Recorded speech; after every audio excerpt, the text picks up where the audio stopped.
Bonjour à tous, c'est Augustin de Mon Indépendance Financière. Aujourd'hui, je vais vous lire le chapitre 5 du livre Je veux, j'obtiens. La réussite par la visualisation de Julia Hastings. Visualiser pour les affaires. Dans le domaine des affaires, c'est pour la négociation de contrats et l'amélioration des relations entre collègues que la visualisation créatrice donne les meilleurs résultats. J'ai pu constater que les hommes et les femmes d'affaires sont parmi les gens qui bénéficient le plus de la visualisation créatrice. Une fois qu'ils commencent à visualiser, ils ne regardent jamais en arrière. Ils sont capables de décrocher des contrats, de se débarrasser facilement des gens indésirables et de se mettre en relation avec les personnes clés pour leurs affaires. De plus, et ce qui est très important, ils sont en mesure de travailler moins mais plus efficacement et disposent ainsi de davantage de temps pour leurs loisirs et leur vie familiale. Je me suis occupé d'un PDG qui m'a dit que la visualisation créatrice avait rationalisé sa productivité de la même manière que l'apprentissage de la lecture rapide avait augmenté ses capacités de lecture. Conclure un contrat avec un cadeau. La signature d'un contrat est parfois une situation très tendue. J'ai décroché le contrat que je voulais, mais j'aurais simplement souhaité me montrer plus aimable dans l'affaire, m'a dit un jour un client. Tout se passe très bien jusqu'au moment où on s'assoit à la table de négociation. À ce moment-là, on croit qu'il faut montrer les dents. C'est quelque chose que j'entends régulièrement. Tout le monde peut cependant sortir vainqueur d'une négociation.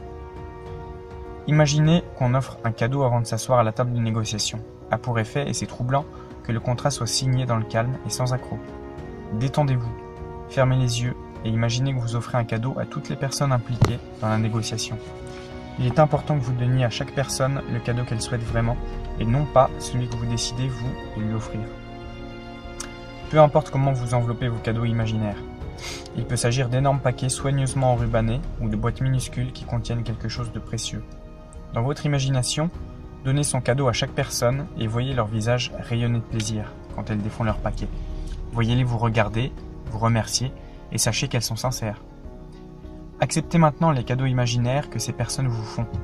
Ouvrez les paquets et soyez attentifs au plaisir immense que vous ressentez d'avoir reçu beaucoup plus que ce à quoi vous vous attendiez. Savourez votre plaisir. En dernier lieu, imaginez que tous les contrats sont signés et que tout le monde se serre la main. Vous entendez les bouchons de champagne qui sautent et sentez les bulles sur votre palais. Vous appréciez l'atmosphère sympathique et la satisfaction d'avoir conclu, dans des termes satisfaisants, le contrat que vous vouliez obtenir. La technique du cadeau est utile dans toute situation où vous avez besoin de créer de la bonne volonté, c'est-à-dire dans le domaine des relations humaines, que ce soit pour une réunion de personnel, un entretien en tête-à-tête, une première prise de contact, etc. Un contrat tombé du ciel. Vous êtes vraiment content lorsque les affaires vous arrivent sans que vous ayez eu beaucoup d'efforts à faire.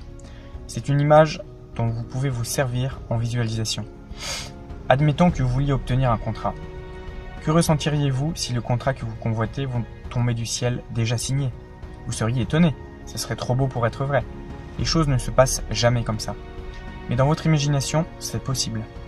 En visualisant le contrat que vous voulez décrocher, vous tombez du ciel tout signé, vous pouvez engager un processus qui vous permettra de décrocher n'importe quel contrat.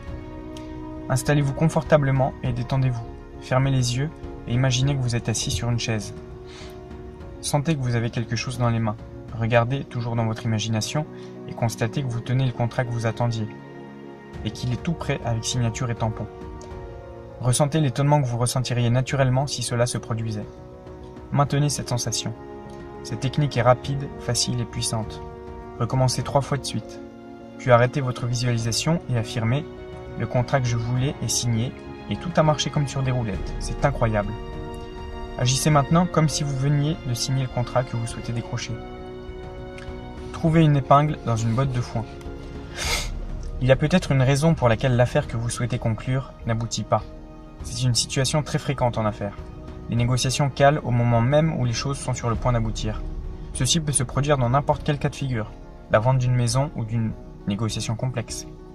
Tous les gens impliqués dans l'affaire peuvent exposer leurs raisons et dire pourquoi la négociation est bloquée, mais vous savez que ce ne sont que des prétextes. Si vous aviez une idée de la cause réelle, vous pourriez y remédier. Vous pouvez y remédier. Trouver une aiguille dans une botte de foin est la méthode infaillible pour y parvenir. Détendez-vous, fermez les yeux et visualisez un tas de foin. Voyez une épingle qui brille dans le foin et qui est facilement accessible. Dans votre imagination, tendez le bras, retirez l'épingle du foin et jetez-la. Vous pouvez examiner l'épingle avant de l'acheter comme vous examineriez un problème, mais ceci n'est pas du tout nécessaire. Jetez l'aiguille au bord de la route, dans une poubelle ou du haut d'un pont. Jetez-la où vous voulez à partir du moment où vous êtes sûr que vous ne la rencontrerez plus sur votre chemin. Lorsque vous arrêtez votre visualisation, affirmez « L'obstacle est levé et le contrat que je veux obtenir est maintenant signé ». Rencontrez les personnes clés. Il est capital d'avoir un bon carnet d'adresses si on veut réussir en affaires. Peut-être vous sentez-vous dans ce domaine comme un étranger dans une ville qui aimerait bien se faire des amis, mais ne sait pas comment s'y prendre. Vous pensez que si vous pouviez exposer vos idées directement aux responsables, vous arriveriez à le convaincre. C'est précisément ce que vous pouvez faire dans votre imagination. Souvenez-vous d'une seule chose, c'est vous qui avez le rôle le plus important dans votre propre vie. Et c'est vous-même que vous devez convaincre de vous associer à des gens qui peuvent vous aider à réaliser vos projets. Détendez-vous, fermez les yeux et imaginez que vous êtes devant un superbe bureau de direction où sont réunis de grands hommes d'affaires. Dans votre imagination, ouvrez la porte et entrez dans la pièce. Ces importants personnages se retournent et vous saluent chaleureusement, vous serrent la main et vous prennent par l'épaule comme s'ils vous attendaient depuis longtemps. Entendez les mots gentils qui circulent et sentez le plaisir d'être si bien accueilli. Si vous rencontriez ces hommes d'affaires, quels bénéfices en retireriez-vous? Vos affaires marcheraient-elles si bien que vous achèteriez une voiture de sport ou une belle demeure à la campagne? Si tel est le cas, terminez la visualisation en vous voyant au volant de cette voiture ou vous promenant dans le parc de votre résidence secondaire. Puis arrêtez votre visualisation, écoutez votre intuition et prenez les mesures nécessaires. Les clés dans la poche. Vous pouvez entrer en contact avec des gens importants d'une autre manière.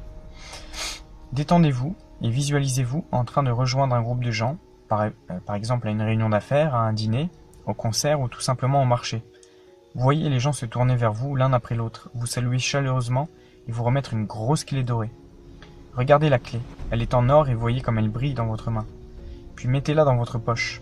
Vous pouvez rassembler autant de clés que vous le souhaitez, toutes plus ou moins identiques, ou bien vous préféreriez peut-être une seule très grosse clé.